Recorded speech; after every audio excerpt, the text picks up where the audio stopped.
한미일 정상의 만찬, 또 문재인 대통령이 내놓은 대북 제안, 전문가와 함께 자세히 짚어보겠습니다. 왕선택 통일외교 전문기자와 함께 문재인 대통령의 독일 방문 일정 정리를 해보겠습니다. 안녕하십니까? 예, 안녕하십니까? 네, 안녕하세요. 예, 자, 한미일 3국의 정상 만찬부터 얘기를 해볼 텐데요. 네. 한미일이 모였습니다. 아무래도 북한을 상대로 한 얘기가 오갈 수밖에 없는 모임 아니었겠습니까? 그렇습니다. 사실 처음에는 한미일 정상회담을 왜 하는가? 이것이 약간 좀 의문심되는 부분도 있었습니다. 이것은 일주일 전에 있었던 한미 정상회담에서 미국 측의 전격적인 제안으로 이루어진 것인데, 좀 일단 한일 정상 간의 이 서로 상견례가 없는 상태에서 한미일 그렇죠. 정상회담을 하니까 굉장히 어색할 것이다.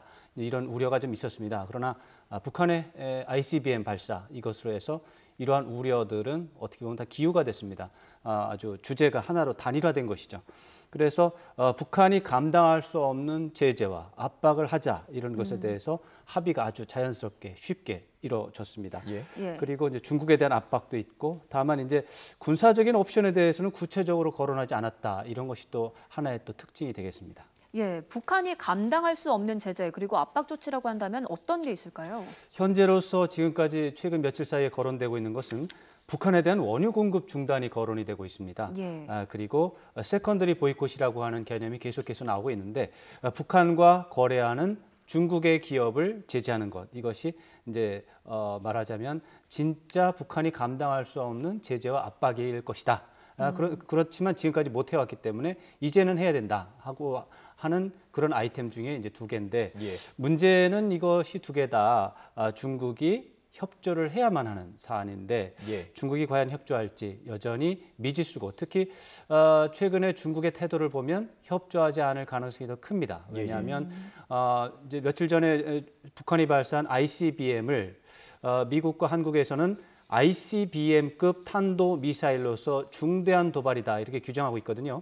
근데 중국은 ICBM인지 아닌지 좀 더 정보가 필요하다라고 하면서 유보적인 입장을 보이고 있습니다. 이렇게 되면 북한에 대한 처벌, 제재와 압박의 수위에 대해서도 유보적인 태도를 보일 가능성이 있다는 것이죠. 현재로서는 감당할 수 없는 대북 제재에 대해서 중국이 동의할 가능성 많지 않습니다. 많지가 않군요. 자, 일단 중국의 반응도 문제인데요. 일단 한미일이 할 수 있는 대북 제재, 사실 6차 핵실험 이후, 5차 핵실험 이후, 그리고 계속되는 미사일 발사 이후에 할 수 있는 많은 지금 제재가 가해진 거 아니겠습니까? 과연 북한이 아파할 수 있을까요?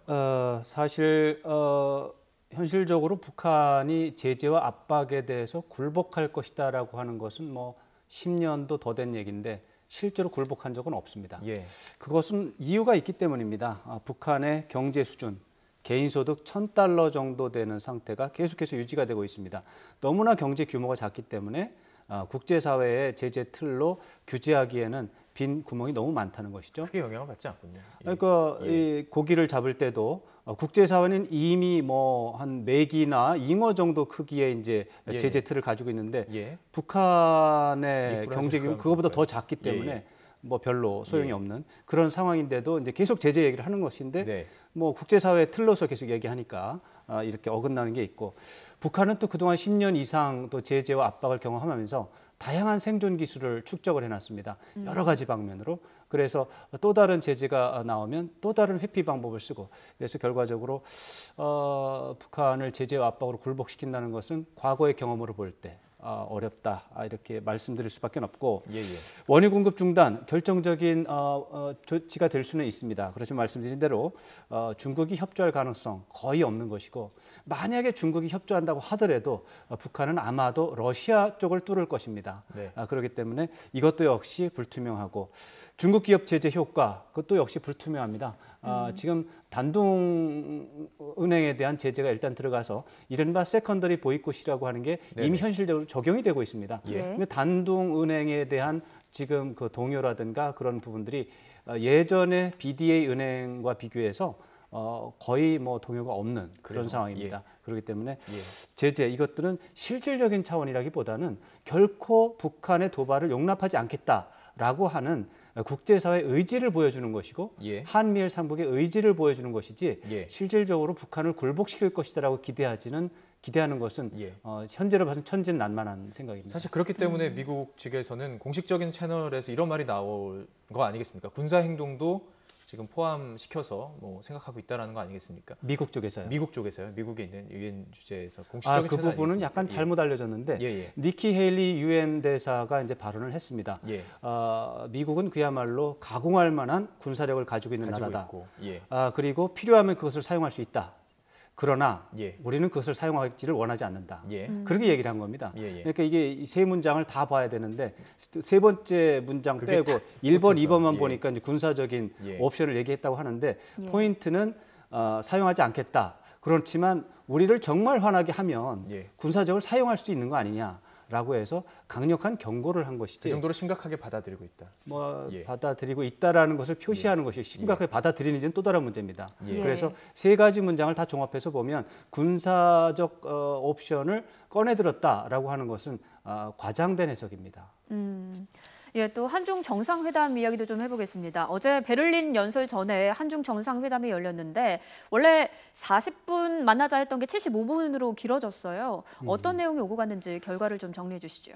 이 사드 문제가 결국에는 지금 최대 예. 문제가 될 수밖에 없고요. 예, 사드 문제 말고는 이견이 없었다라고 하니까 결국 그게 쟁점이었던 거죠. 네, 그렇습니다. 사실 사드 문제 외에도 이제 충돌하는 사안이 한중 간에 있긴 있어요. 그런데 사드 문제가 워낙에 중대하니까 예. 그것에 대해서 이제 견해 차이를 줄일 수가 없었는데 이거는 이제 문재인 대통령이 직접 설명을 했습니다.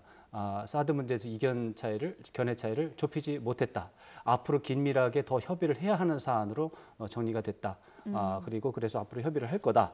이렇게 얘기를 했는데 지금 한중 간에 이렇게 충돌하는 요소가 이제 사드라고 하는 게 있고 또 기타 다른 요소도 있는데도 불구하고 그런대로 서로가 큰 만족을 만족스럽다는 표현을 했고 또 문재인 대통령의 베이징 방문도 거의 성사하는 상황이고 이렇게 보면은 분위기는 좋았던 것 같고 이렇다면 한중 정상이 처음으로 만나서 첫 단추 또 상견례 이것은 그래도 무난하게 해결이 됐다. 예. 이렇게 봐야 되겠습니다. 예. 사드 문제 관련해서도 아주 뭐 심각한 사안이고 이 부분에 대해서도 뭐 계속 이야기를 나눠봐야 되겠지만요. 어제 아무래도 하이라이트는 문재인 대통령의 베를린 연설 아니겠습니까? 그렇죠. 아무래도 문재인 정부의 대북 정책을 어느 정도 가늠할 수 있을 거라고 보는데요. 그렇죠. 어떻게 들으셨습니까? 저는 한반도 평화 체제 구축이라고 하는 문재인 대통령의 큰 틀에서의 이제 대북 정책의 틀 예. 이런 것들을 종합적으로 이제 설명한 자리였고 굉장히 중요한 자리였다.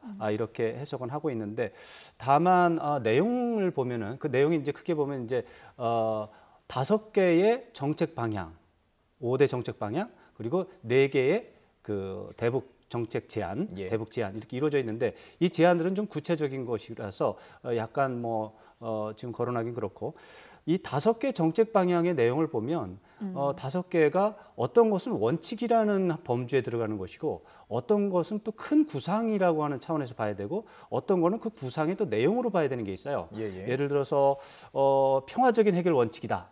예. 이런 것은 원칙입니다. 원칙. 예.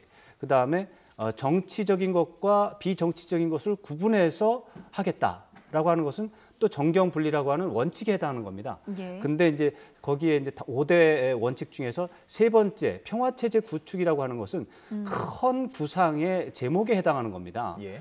그리고 이제 두 번째에 이제 해당하는 비핵화라고 하는 부분이 있거든요. 네네. 이 부분은 또 평화 체제 구축의 또 내용에 들어가는 겁니다. 예. 어떻게 보면 전제가 될 수도 있고요. 전제가 될 수 있고요. 예. 단계별로다가 첫 번째 들어가는 내용 이런 것들이 있는데 이렇게 원칙이라든가 큰 범주의 제목이라든가 아니면 단계적인 내용이라든가 이런 것들이 하나의 그냥 1, 2, 3, 4로 나열이 돼 있으니까 혼란스럽죠. 예. 그래서 한반도 평화 체제 구축이라고 하는 큰 계획을, 큰 예. 구상을 설명한다라는 차원에서 본다면 체계적이지 못하다. 예. 통합성도 부족하다. 일관성도 부족하다. 이런 좀 생각이 듭니다. 예. 이렇게 된 거는 2000년에 이제 김대중 대통령의 베를린 선언이라고 하는 예. 그런 것을 염두에 두고 그것을 이렇게 모방하고 약간 수정하다 보니까 이렇게 된 네. 것 같은데 예. 김대중 대통령의 베를린 선언은 사실은 2000년 3월에 그야말로 2년 동안 김대중 대통령이 북한에 대해서 물밑 작업을 충분히 한 다음에 예. 어느 정도 북한과의 교감이 이루어진 뒤에 이제 공개적이고 공식적인 차원에서 이제 프로세스를 진행한 첫 번째 단추였거든요. 그러니까 이미 2년 동안의 시행착오가 있었던 것이죠. 정권의 시작의 그 시작부터 지금까지의 길이가 너무나 다르군요. 그렇죠. 예. 지금 이것은 물밑 교감, 뭐 사전 교감 이런 거 전혀 없이 예. 단지 일방적으로 문재인 대통령의 구상을 설명하는 그 바둑으로 치자면은 이건 포석인 것이거든요. 예, 예. 저 처음에 10점 뭐 이내에 그 정도 포석에 해당하기 때문에 김대중 대통령의 베를린 선언을 만약에 모델로 해서 이번 연설을 준비했다면 대단한 실수입니다. 잘못된 겁니다. 예. 그렇기 때문에 어떻게 보면은 제가 말씀드린 것처럼 체계적인 부분이라든가 통합적인 부분 이런 것들이 좀 부족한 점이 있기 때문에 예, 예. 아마도 8.15 선언이라든가 뭐 14 선언이라든가 이런 계기를 통해서 문재인 대통령의 한반도 평화 체계 구축, 네네. 체제 구축 이런 것들에 대해서 조금 더 견고한 계획이 추가로 나오지 않을까 예. 이렇게 기대를 하지만 해보겠습니다. 그 원칙이라는 뭐 비핵화 그리고 평화를 위해서는 많은 것들 좀 전향적으로 제한할 수 있다. 먼저 대화를 물꼬로 트겠다 이런 정도는 뭐 원칙에서 크게 벗어난다고 볼 수 없지 않을까요? 예. 그렇죠. 그런 것들이 예. 원칙이죠. 그런데 제가 예. 말씀드린 것은 어떤 것은 원칙이고 예, 어떤 예. 것은 또 제목이고 어떤 예. 것은 내용이고 어떤 전제 조건인데 이런 것들을 뭉뚱그려서 1, 2, 3, 4를 표현하니까 예, 예. 무슨 말을 하는지 이해를 할 수가 없는 것이죠. 예. 어디가 뭐가 중요한지 헷갈린다는 것이죠. 예, 그런데 궁금한 게 여기에 미국도 동의할지가 궁금하거든요. 지금 막 ICBM을 쏜 상황에서 미국이 과연 여기에 동의를 할 것인가 어떻게 보세요? 그것은 이미 한미 정상회담 때 이미 이제 문재인 대통령과 트럼프 대통령이 의견을 교환을 했고 그것을 표현한 것이 한반도 문제에 관한 한 한국이 주도권을 행사한다라는 말에 포괄적으로 들어가 있습니다. 네. 문재인 대통령의 한반도 평화 체제 구축이라는 방안에 대해서 일단 미국이 지원하고 지지하고 도와준다라고 하는 포괄적인 지지를 받은 겁니다. 다만 그 부분마다 모든 것을 미국이 도와줄 거냐? 예. 뭐 그렇지 않을 수도 있습니다. 그렇지만 그때마다 문제를 풀어가는 것은 외교적인 역량에 해당하는 것이죠. 예. 그래서 그런 것을 지켜봐야 되죠. 가장 중요한 건 북한이 과연 반응을 할까요? 예. 반응을 하긴 하겠지만 네. 긍정적으로 반응할 가능성은 거의 없다 이렇게 봐야 되겠습니다. 예. 오히려 부정적으로 반응할 가능성이 더 크다. 예. 왜냐하면 북한의 관심사는 남북관계 개선이 아닙니다. 그것이 아니고 현재는 핵무기와 미사일을 고도화해서 미국으로 하여금 담판을 하지 않을 수 없게끔 상황을 만드는 것이 북한의 최대 관심사고 네. 거의 지금 목표에 도달하는 상황이 있기 때문에 남쪽에서 대화 제의를 하는 것에 대해서 관심을 둘 만한 상황이 아니기 때문에 예. 현재로서는 뭐 북한에서 긍정적인 반응을 나올 가능성 전혀 없다 이렇게 봐야 예. 되겠습니다. 알겠습니다. 왕선택 통일외교 전문기자와 함께 이야기 나눠봤습니다. 고맙습니다.